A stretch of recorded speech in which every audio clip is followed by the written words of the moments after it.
Janti, we're here. You did a wonderful panel. You were part of a fantastic panel looking forward to the future of children in crisis. You're coming from Save the Children.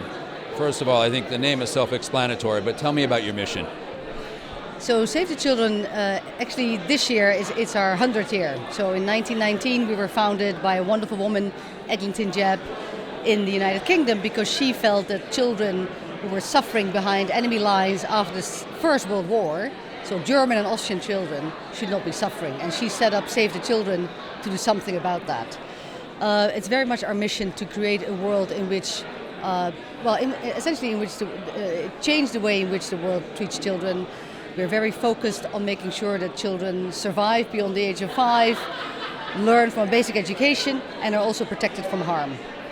Now, education is one arm, but it's really a focused arm, and it's certainly talked a lot about at the panel. Talk about why this is sort of the new focus and also the new opportunity.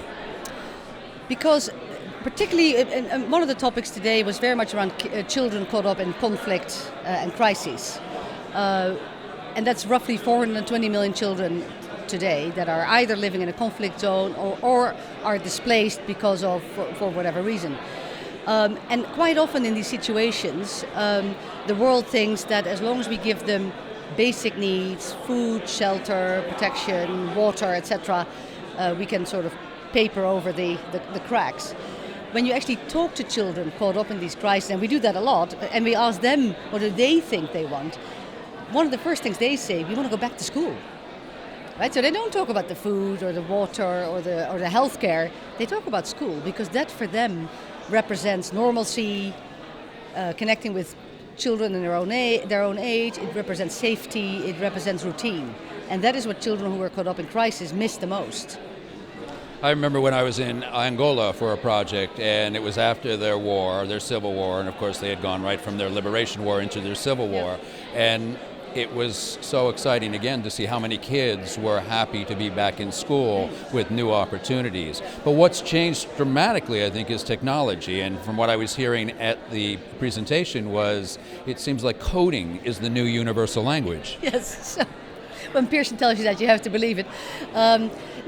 Exactly. And I think we often forget that children are very aware, even if they live in dire circumstances, they are very aware of what the world needs today, and they want to make sure that they have a way to meaningfully leverage their own potential, right? So they're concerned about missing out for a year or more on their education because they know that they're going to be behind. They want to learn about the things that matter in today's world, not about what matters 100 years ago. So they want to learn about coding. They want to have, computer sciences. They want to have relevant skills for the future, right? And they don't want to have meaningless jobs. And that's the challenge for all of us, but also really the opportunity. If you look at the amount of funding that today that goes to education in these crises, it's really pitiful. It's single digits, right? 3% of humanitarian funding goes to education, even though we think that is probably one of the best investments donors can make if you look at the long-term impact, right? And that is what we would like to change about some of the that's what we like to change about the system, right? The funding for crises is still very short-term and focused on basic needs, whereas we know that these crises are more and more protected. People are on the move, not for 1 or 2 years, for 17 years on average, which is essentially a whole education lifetime for a child.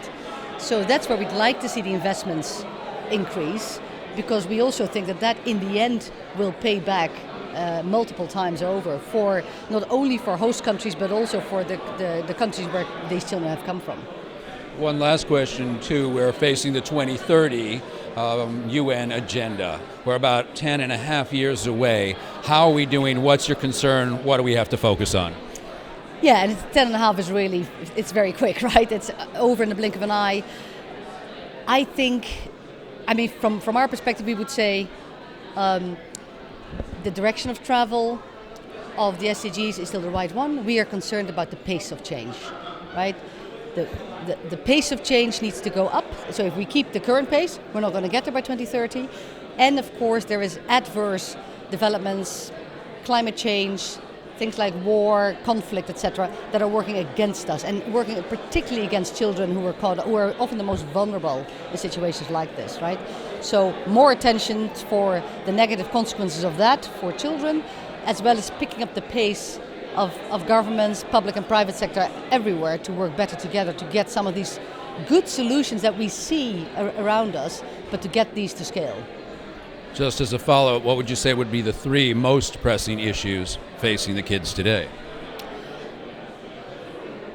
Displacement because of conflict, war, and climate change, and quite often a combination of the 3. Inequality, right? So there is still a huge amount of inequality, whether it's girls versus boys, whether it's where people have come from, whether they're living in a very remote place, right? So we still see a huge inequity in how children in particular are able to access basic services. So and that inequity needs to be addressed, not just absolute progress.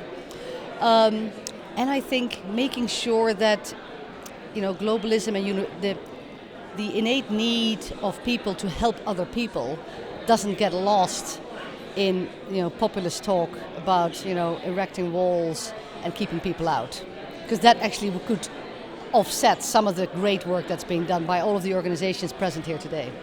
Well, thank you so much for the great work you're doing with Save the Children, and thanks for being here talking to us today at the FBA set. Thank you very much. Cheers.